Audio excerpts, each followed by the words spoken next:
चलिए आज इतिहास के उन पन्नों को पलटते हैं जिन्हें शायद जानबूझकर धुंधला कर दिया गया है। आज हम जो कहानी देख रहे हैं वो उस कहानी से बहुत अलग है जो आमतौर पर सुनाई जाती है। ये एक सीधा सा सवाल लगता है ना? और ज्यादातर लोगों के दिमाग में एक ही नाम आएगा, मौर्य साम्राज्य। पर क्या ये जवाब पूरा है? क्या हो अगर असली कहानी, असली जवाब कहीं और ही छिपा हो? तो चलिए इस पहेली को सुलझाने की कोशिश करते हैं। ऐसा कहा जाता है कि भारत के पहले महान साम्राज्य की कहानी मिटाई नहीं गई, उससे बस नजरअंदाज किया गया।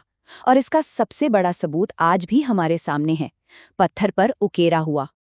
आज की इस खोज में हम इन कुछ खास पड़ावों से गुजरेंगे। पहले तो ये जानेंगे कि ये भूला हुआ साम्राज्य आखिर था कौन। फिर देखेंगे कि पत्थर के वो रिकॉर्ड क्या राज खोलते हैं। उन्होंने इतना बड़ा साम्राज्य चलाया कैसे, और सबसे जरूरी बात, उनके शासकों की असली पहचान क्या थी, और आखिर में क्यों उनकी कहानी इतिहास से लगभग गायब ही हो गई। तो शुरुआत करते हैं नंद राजवंश से। देखिए, इतिहास की किताबों में नंदों को अक्सर मौर्य साम्राज्य से ठीक पहले का एक छोटा सा अध्याय माना जाता है, बस एक प्रस्तावना। लेकिन जरा सोचिए, क्या हो अगर वो सिर्फ एक प्रस्तावना नहीं, बल्कि अपने आप में एक पूरी महागाथा थे। जी हाँ, यहाँ सबसे जरूरी बात यह है कि नंद साम्राज्य महज एक पड़ाव नहीं था। ये एक बहुत बड़ा, बहुत अमीर और बेहद ताकतवर साम्राज्य था। एक ऐसा साम्राज्य जिसकी विरासत को ऐसा लगता है कि एक सोची समझी रणनीति के तहत कमजोर करने की कोशिश की गई। तो सवाल उठता है कि इतने बड़े दावे का आधार क्या है। इसका जवाब हमें मिलता है पुरातत्व में, एक ऐसे ठोस सबूत की शक्ल में जिसे झुटलाया नहीं जा सकता। और ये सबूत है हाथी गुम्फा शिलालेख। ये ओडिशा की एक गुफा से मिला है। और पता है, ब्राह्मी लिपि और प्राकृत भाषा में लिखा ये शिलालेख नंदों की असली कहानी का सबसे बड़ा पुरातात्विक प्रमाण माना जाता है। इस शिलालेख में एक जिक्र मिलता है जो सब कुछ बदल देता है। इसमें सिर्फ किसी राजा का नाम नहीं है, बल्कि उसके एक बहुत बड़े काम का जिक्र है। एक नहर प्रणाली जिसे एक नंद राजा ने खारवेल के ये लिखवाने से भी 300 साल पहले बनवाया था। 300 साल! जरा इस आंकड़े के बारे में सोचिए। इसका मतलब क्या है? इसका मतलब है कि नंदों का बनाया हुआ इंफ्रास्ट्रक्चर इतना जबरदस्त था कि 3 सदियों बाद भी उसका इस्तेमाल हो रहा था, उसे सुधारा जा रहा था। ये उनकी बेहतरीन इंजीनियरिंग और एक लंबी चलने वाली विरासत का जीता जागता सबूत है। तो चलिए अब देखते हैं कि ये साम्राज्य आखिर काम कैसे करता था। क्योंकि नंदों ने सिर्फ जमीनें नहीं जीती, उन्होंने एक आधुनिक राज्य का एक तरह से ब्लूप्रिंट तैयार किया था। एक ऐसा खाका जिसे बाद में आने वाले कई साम्राज्यों ने अपनाया। महापद्म नंद, उसने उस वक्त के लगभग सभी 16 महाजनपदों को जीत लिया था।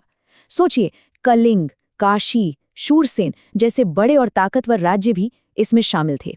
ये दिखाता है कि उनकी सैन्य ताकत कितनी जबरदस्त रही होगी। और ये जीत हासिल कैसे हुई?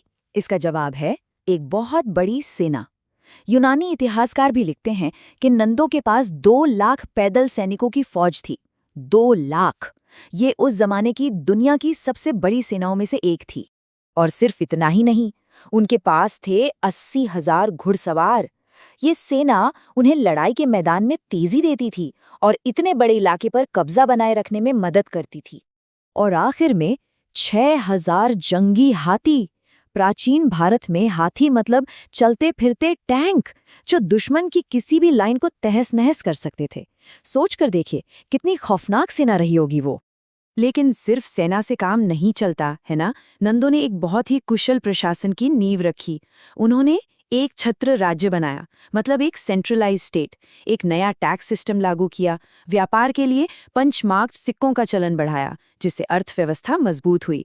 और जैसा हमने देखा, नहरें बनवाई, सिंचाई का नेटवर्क बनाया। ये सब एक मॉडर्न गवर्नेंस सिस्टम की निशानियां हैं।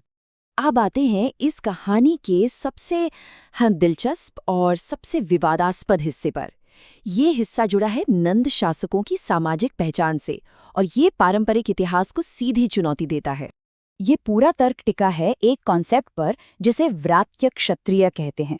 ये शब्द उन शासकों के लिए इस्तेमाल होता था जो मगध जैसे पूर्वी इलाकों से थे, जो वैदिक संस्कृति और संस्कृत के बजाय प्राकृत भाषा बोलते थे, और जो ब्राह्मणों से ज्यादा श्रमण परंपरा के अर्हतों को मानते थे।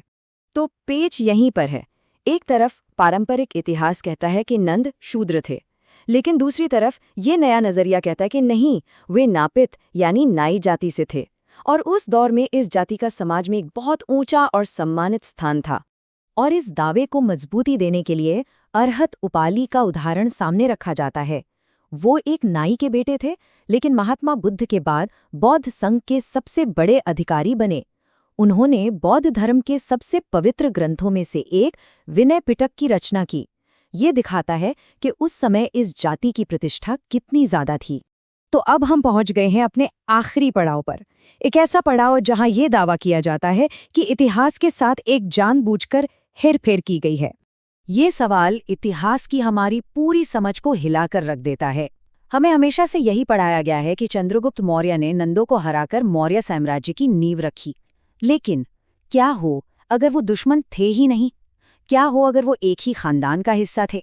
तर्क ये है कि शिशुनाग, नंद और मौर्य ये अलग अलग राजवंश थे ही नहीं, बल्कि ये मगध पर राज करने वाले एक ही वंश की अलग अलग कड़ियां थीं। और बाद के ब्राह्मणवादी ग्रंथों ने उन्हें दुश्मन के तौर पर दिखाया, शायद इसलिए क्योंकि ये राजा उनकी सामाजिक और धार्मिक व्यवस्था को चुनौती देते थे। तो आखिरी निष्कर्ष क्या निकलता है? एक साजिश। आरोप ये है कि नंदों के इतिहास को जानबूझकर मिटाया गया। कहा जाता है कि क्योंकि नंद शासक ब्राह्मणवादी व्यवस्था के खिलाफ थे, इसलिए उनके इतिहास से पूरे 90 साल गायब कर दिए गए और उनकी कहानी को इस तरह से बदला गया कि उनकी विरासत छोटी लगने लगे। और आखिर में ये सब हमें एक बहुत बड़े सवाल पर लाकर छोड़ देता है। ये हमें सोचने पर मजबूर करता है कि हम इतिहास को कैसे देखते हैं। क्या इतिहास वो है जो सच में हुआ, या इतिहास वो है जिसे ताकतवर लोगों ने लिखना चुना? और इस सब में किसकी कहानियां अनकही रह जाती हैं?